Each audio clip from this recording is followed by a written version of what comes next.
And welcome into Fantasy Football with Corey and Kyle. On this episode, we're going to discuss what we would probably argue is one of the most valuable and important roster spots on your fantasy football team. Join us as we spin the wheel for a Would You Rather on tight ends.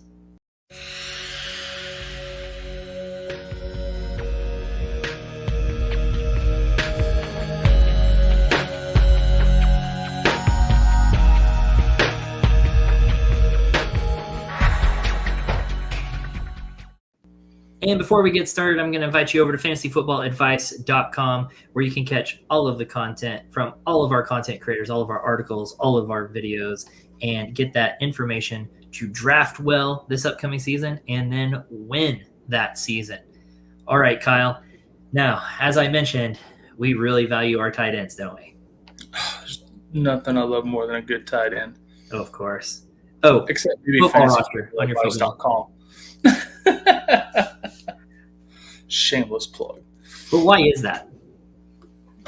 Well, if you think about the tier drop-offs and the depth at the position, aside from maybe last year, which was super deep and they were all relatively even, like usually it is extremely top-heavy. And this year was no exception. You had a pretty clear top two, and then you had a large group that was pretty much the same.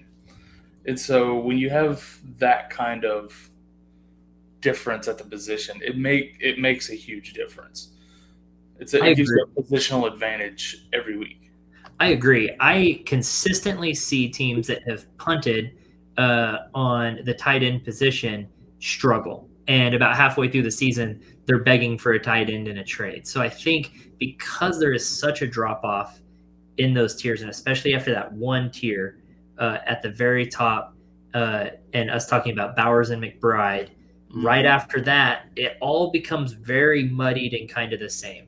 In past years, to name a few, you've had Gronk, who absolutely was dominant, was going early in drafts, and then it turned into Kelsey, who was very dominant going early in drafts. We're talking about first, second-round draft picks in drafts because it was that big of an advantage on your roster week in and week out because of that divide.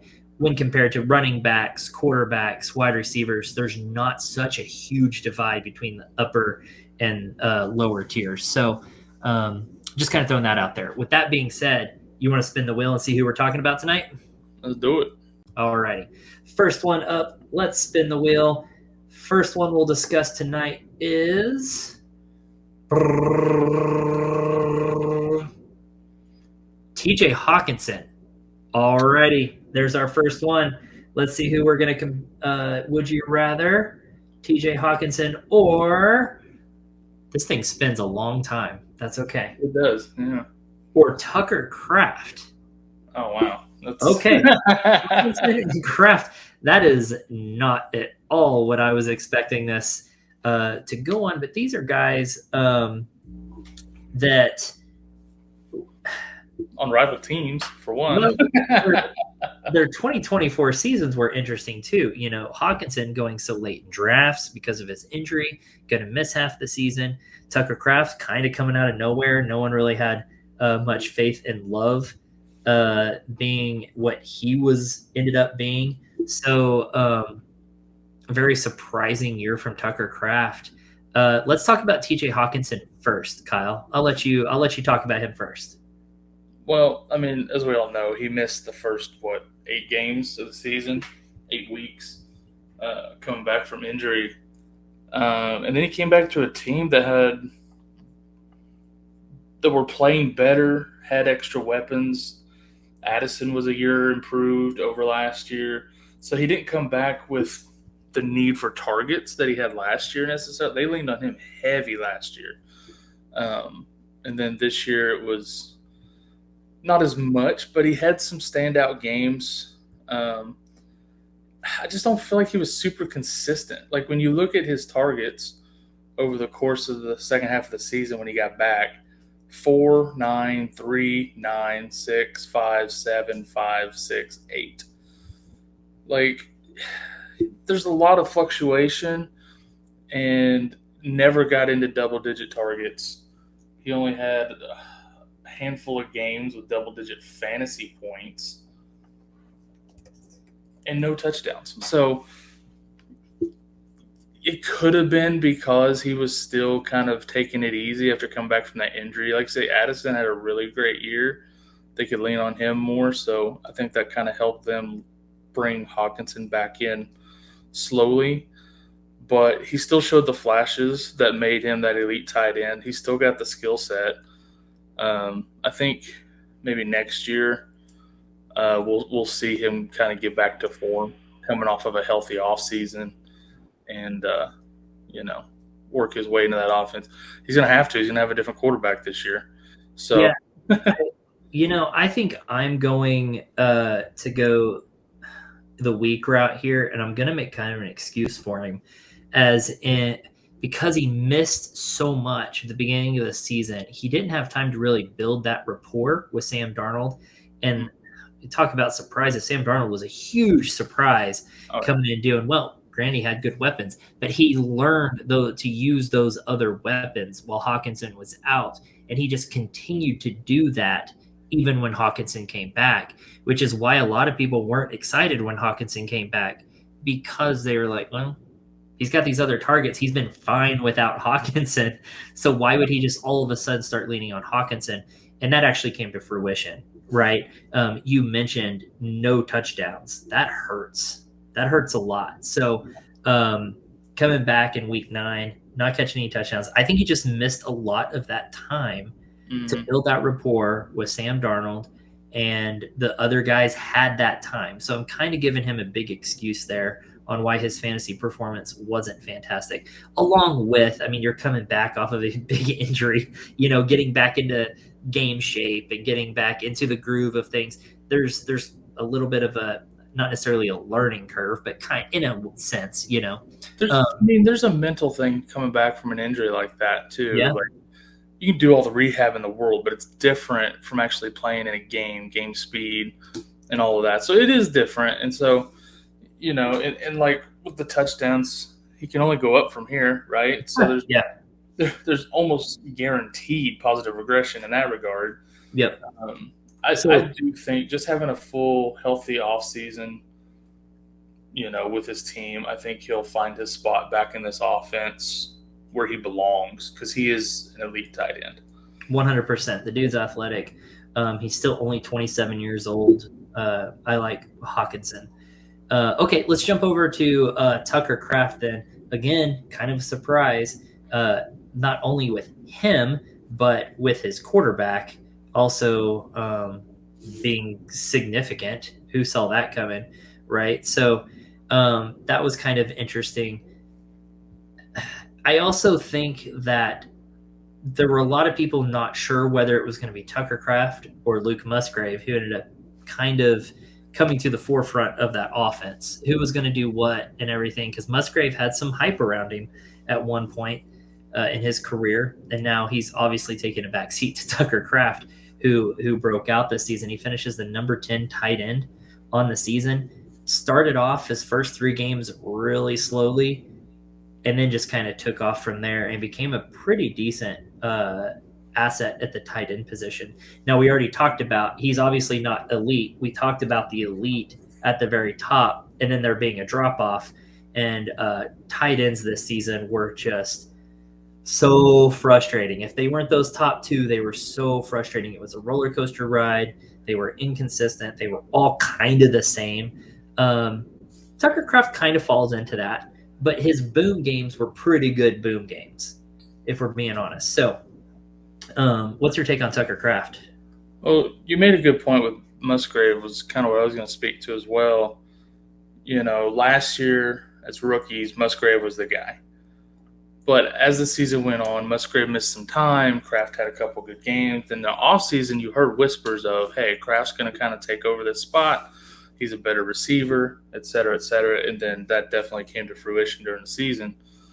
The problem with Kraft is he fell into the same situation with the receivers in Green Bay. His boom games were good. You just never knew when they were coming, because every game it's somebody different, right? This game you got Reed, this week you got Kraft, this week you got Doubs. And so it's like you just never know. And so he kind of falls victim to that.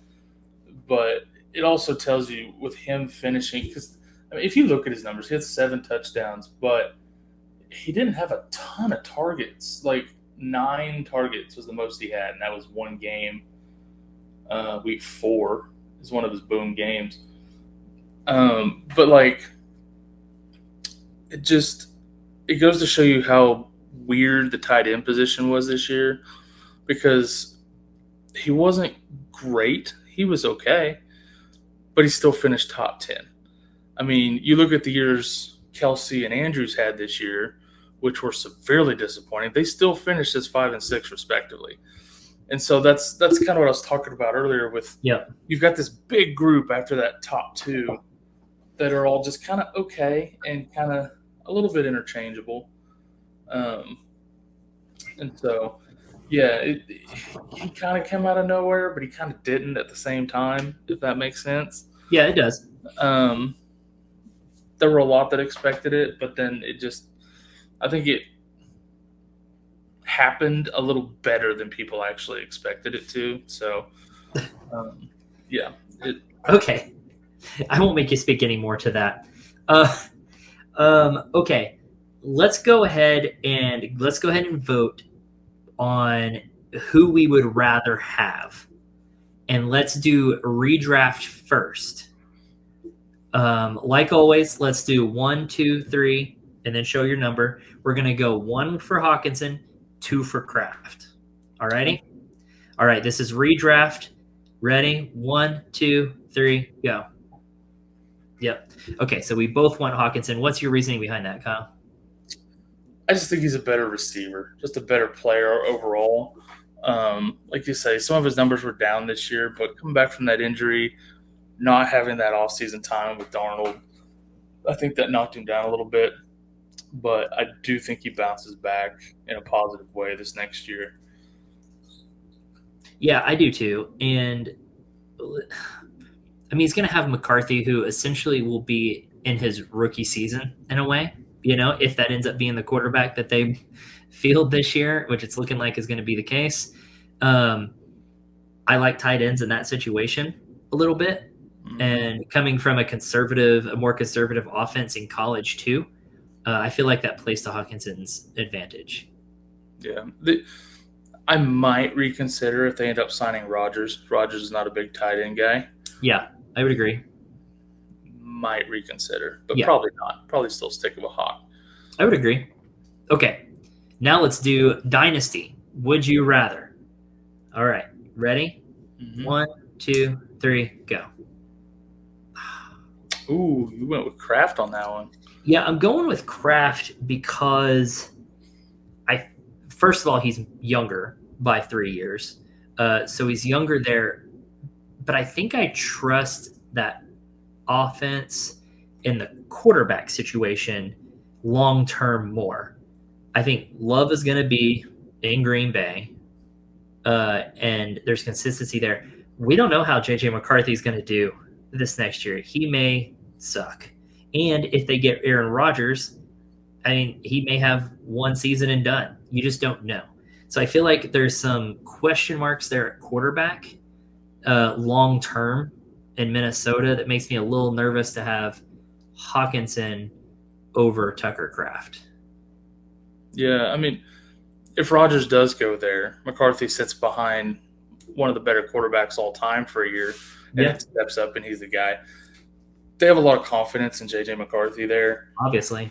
I am not that – there is some concern because it's not as solid, sure, but I'm not that concerned about it. For me, it's almost the same reasons as redraft. It's just he's just a better player, a better receiver, more elite tight end. When you look at the age, if this was running backs, I'd take Kraft no problem with his age. But 27 for a tight end is not that old. You're right. So I'm not as worried about his age just yet at 27. Any worries about injuries, re-injuries, anything like that with Hockenson? No, he came back this year and looked pretty good, considering he just came back from that injury. So I'm not worried about it. Now, if, other injuries start happening, then then you're in a CMC situation where it's like, do I or don't I get rid of him? Like, but for now, I'm not worried about it. No. Okay, fair enough. So agree on redraft, disagree on dynasty. Sometimes that's just how the cookie crumbles. All right, guys, you take that information. Let us know which one you prefer down in the comments. Let us know who you think is right, who you think is wrong, or if we're just both wrong because you just don't like us, that's fine too. So even if that's the case, good luck to you, and hope you get the tight end you want. Yep. See you next time.